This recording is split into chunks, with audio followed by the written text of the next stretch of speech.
What's up, guys? My name is Josh Yergi. Over the past decade, me and my team have generated over $500 million in sales. And today I want to share with you one thing that will help you skyrocket your sales productivity. And this is specifically for cold sales. So if you have warm inbound leads, this would be slightly less applicable to you. This is really targeted if you're going out and you're responsible for prospecting and getting a cold prospect to convert. All right, so this ideology really opened things up for me once I understood it, and it's opened up the door for people to make millions of dollars in my business and across multiple industries, talking to other business owners that I know. So it's a very, very simple concept, and the best way I know how to explain it is the floor is lava. You know when you're a kid and you put out a bunch of things on the floor and you pretend like the floor is lava and you're jumping around from like couch cushion to couch cushion or books or whatever you've thrown on the floor, and if you touch the floor, you're dead, right? It's the same thing in sales, okay? So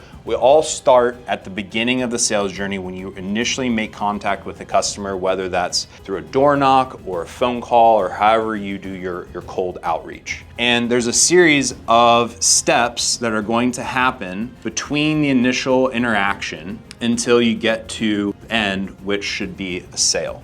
Your job as a salesperson is to take them from the first step to the next step with the lowest barrier to them saying yes possible, okay? So what do I mean by this? If I cold call and someone picks up and they say hello and I say, hey John, would you like to buy an insurance policy? Click. Why? Because I went from interaction one all the way to asking for the sale. And if I try and jump ahead too far, I'm gonna fall off the path and I'm gonna die. All right, so you need to ask the easiest thing that keeps the prospect engaged and keep them talking to you so you can continue taking small steps forward all the way to the sale. So the first one would sound, instead of asking for the sale right away, would sound something like they answer the phone, hi, John, right? So they're most likely gonna say, yeah, this is he. Boom, I just got my first step. Now we're on the path right now to the sale. Then my next one,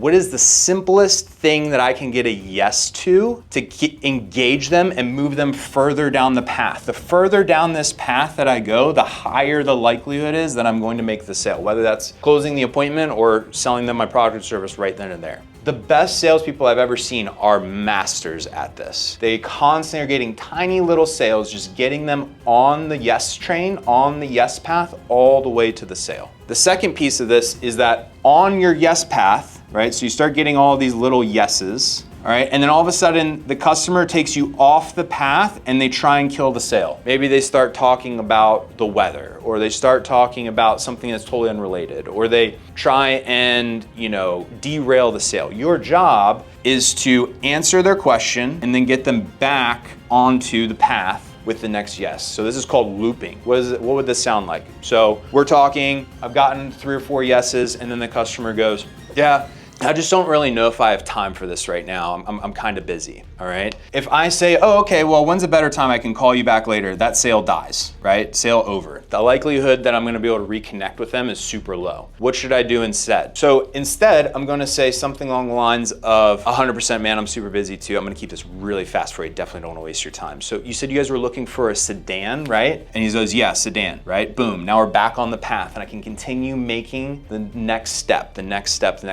all the way until the end where I can ask for the sale. If you can get this ideology down, you have much longer interactions with your prospects and they will convert at a much higher rate. Most sales die like right here at the beginning, these first 1 or 2 things where you say the wrong thing or you ask for too much or you over explain or you talk past what is necessary at this point and you ask for something that shouldn't come up till much later in the process. The customer falls off the path and they die because it's not applicable yet. You need to get the easiest possible yes that you can at the point of the sale that you're at, all right? If you master this, you will become unstoppable at sales, but it is extremely hard to do, all right? So it's gonna take a lot of practice, a lot of reps, and you're gonna need someone in your corner that understands this, that you can role play with, that can give you feedback like we do at our company, all right? So you're gonna need great leadership to be able to role play this with so you can get that feedback loop going. Hope this is helpful. Again, wherever you're at in your sales journey, I've been there. Stay dangerous, stay focused, and let's get to work.